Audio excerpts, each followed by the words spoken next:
माँ। हाँ माँ, नमस्ते, कैसे हो? बेटा, अब सब्र का बांध टूट चुका है। मुझे मजबूर होके तुमसे कहना पड़ रहा है कि तुम्हारी बीबी। क्या हुआ अनुषा को? उसे कुछ नहीं हुआ, वो बिल्कुल ठीक है। तो फिर माँ क्यों ऐसे बात कर रहे हो? क्या हुआ बताओ तो सही। तेरी बीवी जिस तरह से मुझे खाना दे रही है, शायद अगले महीने तू आएगा, तुझे जिंदा माँ, ना मिलूंगी। ऐसे बात क्यों कर रही हो? हाँ, मैं अगले महीने नहीं, अगले हफ्ते ही इंडिया वापस आ रहा हूँ। तब तक तुम तुम्हारा ध्यान रखना। बेटा अखिल, तुझे मेरी कसम है, अपनी बीवी से इस बारे में कोई बात मत करना। तू खुद आएगा तो आकर देख लेना वहाँ कैसे मेरा ख्याल रख रही है। माँ, मैं किसी को कुछ नहीं कहूँगा, तुम अपना ध्यान रखना। मैं अगले हफ्ते ही इंडिया वापस आ रहा हूँ, ठीक है?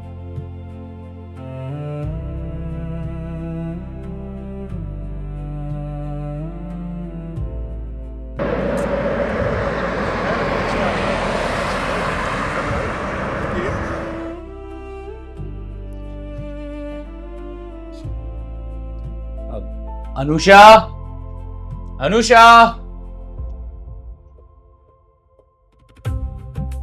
अखिल, अखिल, मम्मी,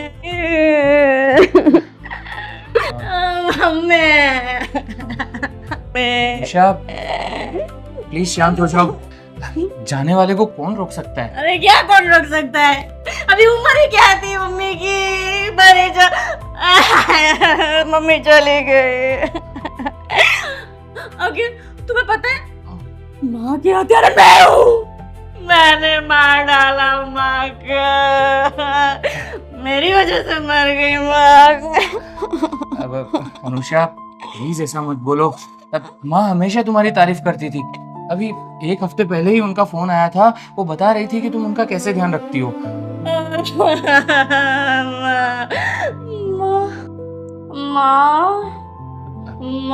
अनुषा, अनुषा, अनुषा, अनुषा, अनुषा,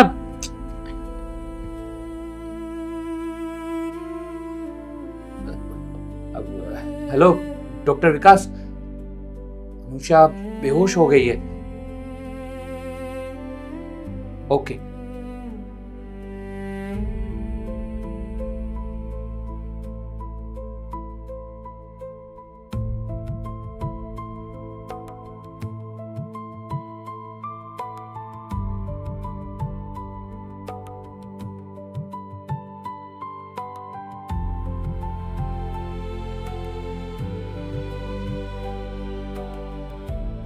देखो, घबराने की कोई बात नहीं है। ये माता जी की ज़्यादा टेंशन ले रही है, इसलिए हुआ है। 2-3 दिन में सब धीरे धीरे नॉर्मल हो जाएगा।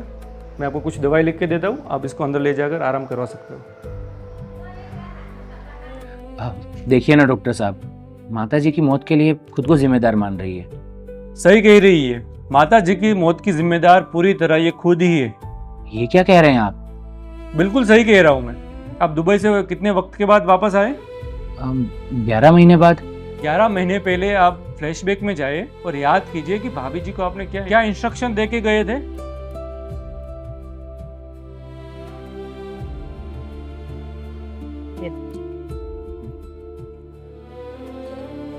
अनुषा, मम्मी कई साल बाद हमारे यहाँ रहने आ रही है, तो उनका अच्छे से ध्यान रखना। उनको खाने का बहुत शौक है। पिताजी ने हमेशा उन्हें अच्छा ही खिलाया है और अब वो 1 साल तक यहाँ रहेंगी, जब तक मैं दुबई से लौट के वापस ना आ जाऊँ। तो उनकी तरफ से कोई भी शिकायत का मौका नहीं मिलना चाहिए। अखिल, तुम बिल्कुल टेंशन मत लो। मेरी मम्मी भी कल परसों यहाँ पे आने वाली है और तुम्हें पता है वो पूरे 1 साल यहीं रुकने वाली है मेरे साथ, जब तक तुम वापस नहीं आ जाते हैं। और तुम बिल्कुल टेंशन मत लो, मैं दोनों का बहुत अच्छे से ध्यान रखूंगी। आखिर दोनों ही मेरी माँ समान है ना, फिर चाहे वो मेरी सासू माँ हो या मेरी माँ। मुझे तुमसे यही उम्मीद थी। अब मुझे दोनों की टेंशन लेने की कोई जरूरत नहीं है। मुझे ये पता है कि तुम दोनों का एक जैसा ध्यान रखोगे और अब मुझे मेरी माँ की भी टेंशन लेने की जरूरत नहीं है। मुझे उनकी कोई फिक्र नहीं है। जब आपकी मम्मी 11 महीने पहले यहाँ आई थी तब उसका ब्लड प्रेशर बहुत बढ़ा हुआ था, कोलेस्ट्रॉल भी बहुत बढ़ा हुआ था और शुगर लेवल तो उससे भी ज़्यादा बढ़ा हुआ था। उन्हें चलने में बहुत दिक्कत थी और खान पान की वजह से उन्होंने अपनी सेहत का बहुत बड़ा नुकसान कर रखा था। और इस वक्त आपकी सासू माँ आई थी, यानी कि अनुषा भाभी की मम्मी आई थी, वो बहुत फिट थी। मगर तुम्हारी गैर मौजूदगी में जो भी कुछ हुआ वो बड़ा चौंकाने वाला था और यही वजह उनकी मौत की वजह बनी। कौन सी वजह? खान पान। खान पान? जी हाँ, खान पान।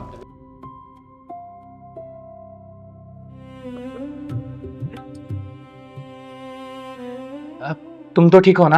हाँ बेटा। ये चमत्कार कैसे हुआ? दरअसल आपकी धर्मपत्नी ने अपनी माता को पिछले 11 महीने से लगातार बाहर का खाना खिलाती रही, जैसे चिकन, मटन, फास्ट फूड, मीठा खाना लगातार खिलाती रही। दोनों माँ बेटी मोबाइल खोलकर बैठ जाती थी और उनमें से जो भी खाने का मन होता था वो मंगा लेती थी। बाहर का फास्ट फूड, ऑयली, मीठा, जो भी खाना मंगा के खा लेती थी। आपकी माता जी को सिर्फ और सिर्फ हरी सब्जियाँ और कम नमक का खाना देती थी। अक्सर लहसुन की चटनी खिलाती थी, कम तेल में पकाया हुआ खाना खिलाती थी। इन 11 महीनों में आंटी जी का बढ़ा हुआ कोलेस्ट्रॉल ठीक हो गया, बढ़ा हुआ शुगर लेवल में आ गया और इन्हें जो दिक्कतें थी वो काफ़ी हद तक ठीक हो चुकी थी।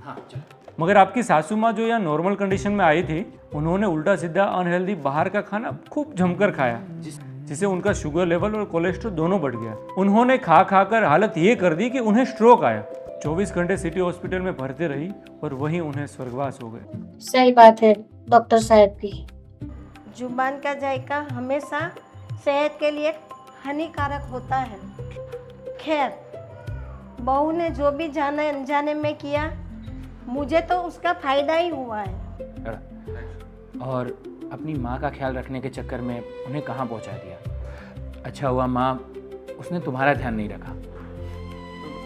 आंटी, एक बात का आप ध्यान रखना, अगर बुढ़ापे की परेशानियों से आपको बचना है तो आपको अपना खान पान का ध्यान रखना पड़ेगा। जिस तरह का भाभी जी आपको खाना खिला रही थी, आप हमेशा वही खाना खाते रहे तो आप सेहतमंद रहोगी।